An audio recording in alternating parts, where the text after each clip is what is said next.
Hi guys, in today's video we are going to share with you how to add PayPal on Onlyfans.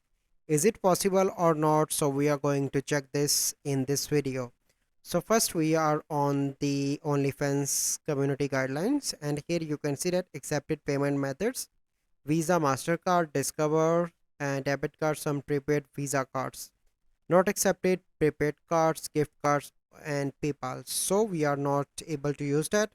And what is the PayPal policy? That we don't permit PayPal accounts holder to buy or sell sexually oriented digital goods or content delivered through a digital medium. Example of digital goods including download downloadable pictures or videos and website subscription, sexually oriented goods or services that involve or appear to involve minors. So basically you are unable to use this on OnlyFans, and there is no any method. It is clearly mentioned on PayPal policies and also on OnlyFans policy as well.